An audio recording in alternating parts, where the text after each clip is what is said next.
Hola, ladies and gentlemen. It is time to kick off First Stand, which begins in 24 hours as of the time of you seeing this video. And in case you need any information on the tournament itself, there's a few different resources you can go to. First, if you want a tournament kind of like recap or like how the format works, everything beyond, check out Kadrill's video, the TLDRs. There's 2 groups of 4, double elimination. From there, a single elimination bracket to determine the winner of First Stand. That's the simplified version. Fearless draft, all best of 5. If you want previews of the individual teams, I would highly recommend checking out Psychopathic Poro. He does a great job bringing in some guests as well to go over all the different teams, but that's obviously not my specialty. My specialty is the storylines, the overall narratives that I believe are important to watch going into this tournament, and I like ranking them as well. So we're going to talk about the 5 biggest headlines as we kick off the first international event of the year. Now, I know not everybody's going to agree with the order of this list. That's fine. You can put it wherever you want. But for me, GenG's first step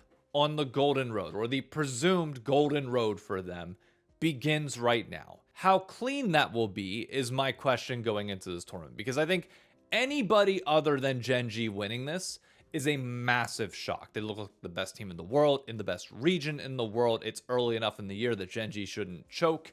All should be fine, right? There are other teams that might be able to stand up against them at points. JDG, I would expect to do decent against them. Same thing with BLG, BFX. We've seen that matchup enough times that, like, I'm not overly worried about GenG's chances at losing this tournament as long as China's level remains pretty much what it was last year. And this should be the easy one. Like, we're just simply early enough on in the year that GenG shouldn't run into any problems.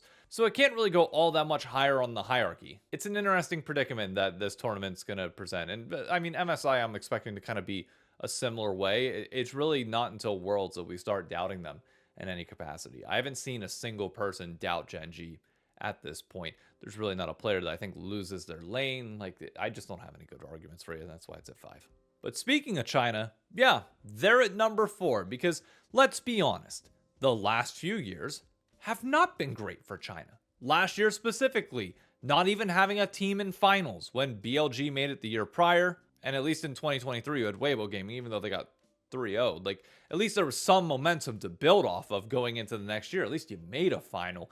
Now you're coming into this like, oh, we were not in the best spot last year. Now, granted, T1 is more the LPL killer than anybody else, but then you look at MSI as well last year, and the year prior, GenG's cleaned up. So you can't really sit here and say, oh, well, you know, it was just like a one-off thing. It's like, it has been a while since we've sat here and said the LPL is at the level where they are contending against the proverbial 1 seed coming out of the LCK, no matter who it is. Last year, notably, finals was what? KC versus, it was Hanwha Life that won First Stand last year. Granted, the format was a lot wonkier. I'm not going to sit here and fight that one. But I think if you're China looking at this, you need something to go off of. I know people won't take a win in this tournament, at least in terms of like the LCK's perception of themselves. Like, it's not going to qualify as much as a MSI or Worlds win would in terms of putting China back on the map, but it would at least give them a foothold in the door and in the argument. Because if you're worried about people writing off China at this point, just saying that Korea is going to beat them, yeah, we're there. We've been there for quite a while now. And this is a big deal for them to finally get some reputation repair, so to speak. I mean, it's not like there's other regions that obviously need that more, but I don't think anybody wants it more than China probably does at this point. So keep your eyes on BLG, keep your eyes on JDG to see if they can finally do what, I mean, they themselves and other LPL teams have failed to do over the last, basically 3 years. At number 3, I know Wicked was a remnant of 2025, but to reference one of the characters there, are we going to get the cowardly Lyon or the courageous one at this international event? Lyon is the North American representative going into First Stand, and North America in general is on very shaky terms, especially after the America's Cup just last week, which saw C9 and Sentinels lose to Brazil.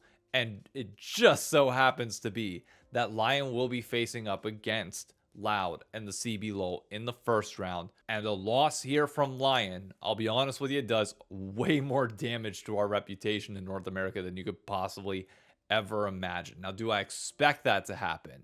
No, not necessarily. I think Lyon should be able to clean up. But the question from there comes, okay, is Lyon going to be able to step up and possibly escape this group. For North America, it would be an upset if that does occur. We are in the same group that has JDG and GenG. So you need to beat one of them, whether it's in the upper bracket final or the losers bracket final, to be able to escape this group. Expectations are obviously that we don't get there. It's been God knows how long since we've won a best of 5 against the East in any capacity. And I know people are going to continue to doubt this Lyon squad. Berserker's words of saying, I just don't think we're on the level of the LPL or LCK.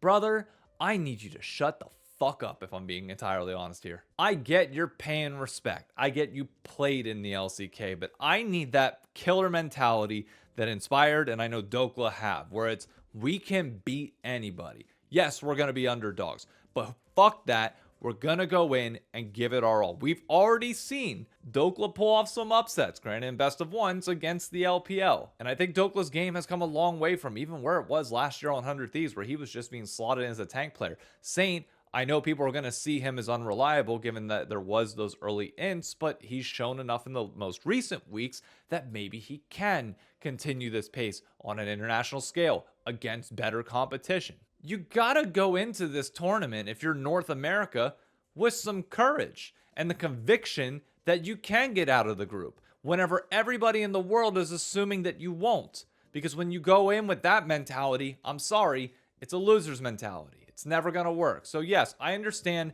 that nobody's going to pick Lyon to get out here. But be courageous, not cowardly. Be the Lyon that can actually help repair the reputation of North America, not continue it. At number 2, I've got the wild card. Because again, if you put BFX and just say, oh, they're going to play against GenG in a best of 5, we probably know how that's going to go to a certain extent. But there is so much hype around Diablo's international debut with BFX. He's been a name that has been cropping up for a full year now. People have been hyping this kid up of like, oh, get him a squad and he'll get to an international event. He's stuck with BFX. He now has a squad that has gotten him to this point. What kind of form will we see him in now that the competition and the stakes get elevated? Now, granted, he's playing on a smaller stage. Again, it's only 140 people in this crowd. So like, this is the perfect way to introduce yourself to those bigger moments, to playing against China on this stage, for him like taking care of the easier opponents in North America and Europe and beyond. But can he show that same level of promise that we see on the domestic scale internationally? If so, oh God, could this get exciting? Do I expect this BFX roster to be able to win it all? No, I think they're definitely an outside chance, probably sitting at 3rd behind BLG and GenG. But with that in mind, crazier things have happened. And sometimes that adrenaline from your rookie debut on the stage just kicks it into another gear. So I'm really excited to see how BFX debuts, and specifically Diablo, how he does. But for me, my number 1 story is G2. Because again, last year, K-Corp was able to make it to finals. So this would potentially be the road to a much harder back-to-back final for Europe. But with G2, it is a squad where it's like, it is felt like their ceiling has been hit a few times now, where they can take maybe one series off of an Eastern team, but they can't get multiple. We need an event from G2 to believe that they can actually like hit this peak that is above and beyond what we've come to expect from Europe over the last few years by taking multiple series off the East. That is a big step up. And honestly, this might be Cope. I know I was the same guy that said I don't want to see him at international events, but they were pushed on a domestic level a little bit more this year by squads that feel like they did level up G2 and push their clutch factor in the end. That I could see a world similar to 2019 where, because the domestic play challenges them a little bit more, maybe this is the one that helps them get over that hump and try to get back to a finals. We desperately need somebody from the West to like give us some sense of hope. We cannot keep going into these international events over and over again, just knowing that we're going to get the same results. It doesn't necessarily hurt the domestic products. Obviously, those are fine for the most part, but it's just like, if you want to have any hope as a Western fan and like make these international events entertaining and give us something to look to, you need somebody to step up. And the most likely team to do that, given that they've been together for a longer period of time, they understand what it takes to win a series like this on the international stage. Hopefully they can level up to that point, it is G2. And I'm hoping that they do it. I would love to see a world where we get North America versus Europe. I understand that's highly unlikely, but that also gives 2019 MSI vibes, where it was highly unlikely. And then it also did happen. Either way, this is a tone-setting tournament for the year. It could be the continuation of the status quo, of which then we go into the rest of the year knowing exactly what to expect. Or that little bit of chaos at the beginning, that little bit of upset magic could inspire hope for a lot of different people. I didn't talk about the LCP as much in this particular video. I don't think there's any storylines for them that put them in the top 5 here, purely because their region did get ravaged. Their top teams did get their talent taken by China. I'm still curious to see what happens with them, but I do feel pretty confident in my 5 to watch going into first stand. If you're excited and are looking forward to more content as we go, be sure to drop a sub on the channel, drop a like on this video, and I'll be back. I unfortunately can't upload videos every single day for first stand. It's just not feasible for me and my schedule with work and with life. I know I'll have a video out on Tuesday after North America plays. If we lose that, then I believe Wednesday or Thursday as well. Basically, anytime after NA plays, I'll talk about the tournament so far through the NA narrative and perspective. And then if we are eliminated, I will do a video before the knockout stage and possibly after finals. We'll see how it all goes. But I will have short form content every single day talking about the series results and the major storylines. I just don't know if that'll translate to like a full video on like a 10-minute thing here. So see you around. Hopefully our North American pride doesn't let us down this time. But I don't know. I weirdly have this good feeling about Lyon in this tournament. And maybe that's just because Dokla is the continuity between last year, and that brought me a lot of joy and happiness. I don't know. Either way, I'm having fun with it.